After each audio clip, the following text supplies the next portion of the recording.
యోసేపు అను ఒక పురుషునికి ప్రదానం చేయబడిన కన్యక యొద్దకు గబ్రియేలు అను దేవదూత గలిలయ నజరేతు అను ఊరునకు పంపబడెను. ఆ కన్యక పేరు మరియా. ఆ దూత లోపలికి వచ్చి,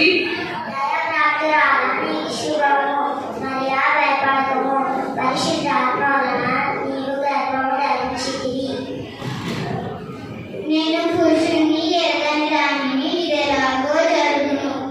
సర్వోన్నత శక్తి నిన్ను కమ్ముకొనును కనుక పుట్టబో శిశువు పరిశుద్ధుడై దేవుని కుమారుడు అనబడును. ఇదిగో ప్రభు దాసురాలను, నీ మాట చెప్పున నాకు జరుగును గాక. అంతటా దూత ఆమె యొద్ద నుండి వెళ్ళెను.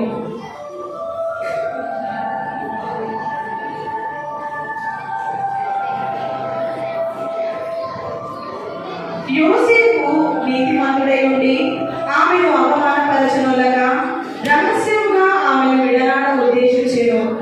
ఈ సంగతులను గురించి ఆలోచించుకొనుచుండగా ఇదిగో ప్రభువు దూత స్వప్నమందు అతనికి ప్రత్యక్షమై, దావీదు కుమారుడైన యోసేపు, నీ భార్యయైన మరియను చేర్చుకొనుటకు భయపడకుము. ఆమె గర్భము పరిశుద్ధాత్మ వలన కలిగినది. ఆమె యొక్క కుమారుని కనును. తన ప్రజలను వారి పాపముల నుండి ఆయనే రక్షించును. ఆయనకు యేసు అని పేరు పెట్టెదరు. ఇదిగో కన్యక గర్భవతి అయి కుమారుని కనును. ఆయనకు ఇమ్మానుయేలు అని పేరు పెట్టెదరు. అంతటా దూత అతని యొద్ద నుండి వెళ్ళగా యోసేపు నిద్ర మేలుకొని ప్రభు దూత తనకు ఆజ్ఞాపించిన ప్రకారం చేసి ఆమెను ఎరుగకుండెను. ఆ దినములలో ప్రజాసంఖ్య రాయబడదని ఆజ్ఞ ఆయను.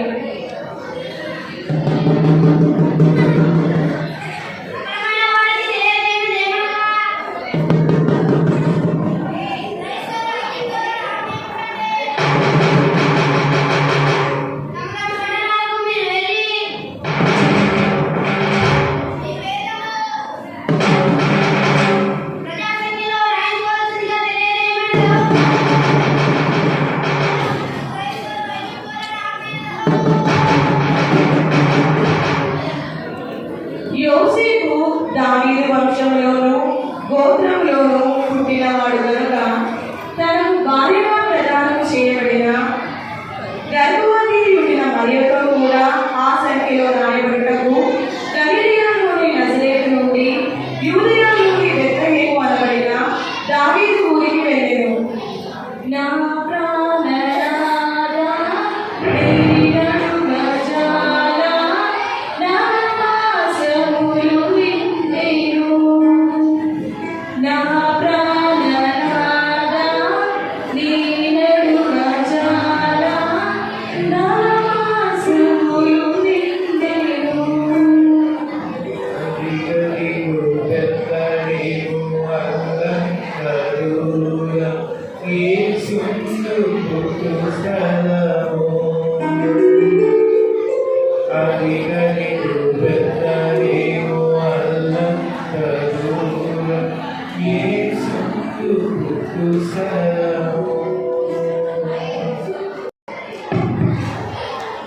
అమ్మా, నా భార్య ప్రసవదినములు నిండి ఉన్నవి. ఈ రాత్రి దయచేసి ఒక రాత్రి విశ్రాంతి తీసుకొనుటకు స్థలం ఇవ్వండి అమ్మా. మా బంధుమిత్రులలో మాకు రూమ్ నిండి ఉంది. మీరు ఇక్కడ ఉండడానికి స్థలం లేదు.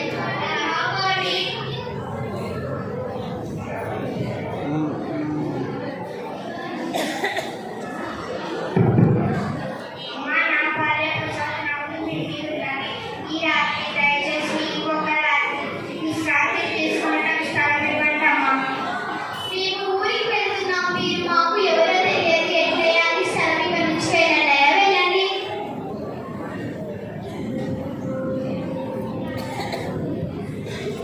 వారు మరికొంత దూరం వెళ్ళిన తరువాత అమ్మా, నా భార్య ప్రసవదినములు నిండి ఉన్నది. ఈ రాత్రి దయచేసి ఒక రాత్రి విశ్రాంతి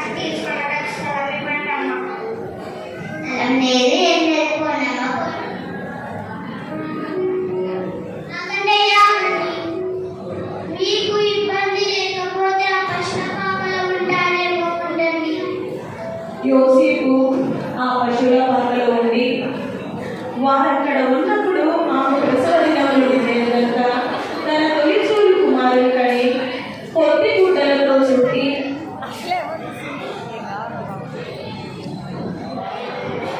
వారికి స్థలం లేనందున ఆయనను పశువుల చుట్టిలో పరుండబెట్టెను.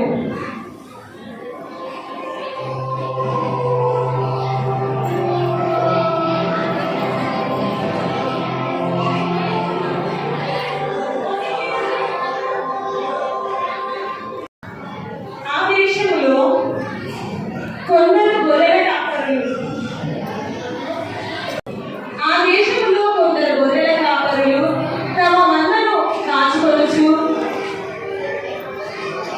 వారి సంభాషణ ఈ విధంగా ఉన్నది.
వారక్కడ ఉండి తమ మందను కాచుకొనుచుండగా ఇదిగో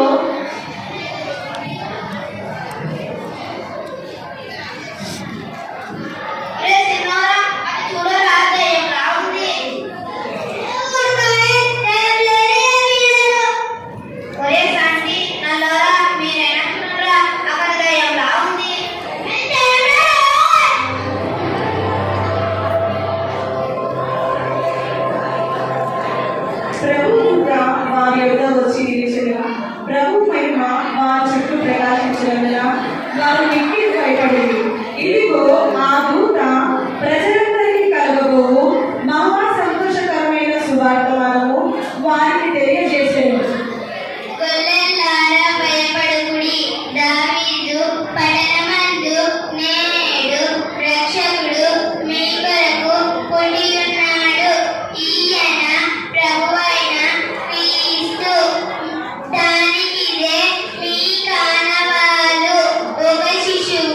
పొత్తి గుడ్డలతో చుట్టబడి ఉండుట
అంతటా ఆ జ్ఞానికి వెళ్ళిన తర్వాత హేరోదు రాజు భయంతోనూ కలవరంతోనూ ఈ విధంగా అనుకునేది.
చూచుటకు గొర్రెల కాపరులు మొదటగా వచ్చి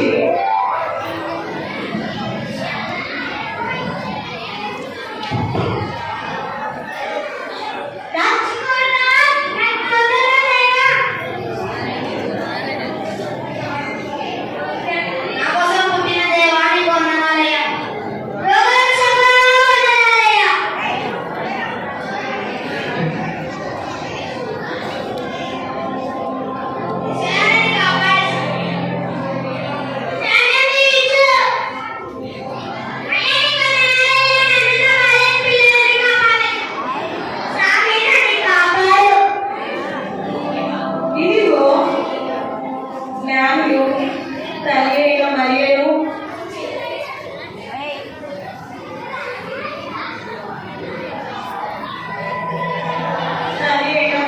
చూసి అత్యానంద భరితులై ఆ శిశువును చూసి సాగిలపడి బంగారమును సామ్రాణి బౌలం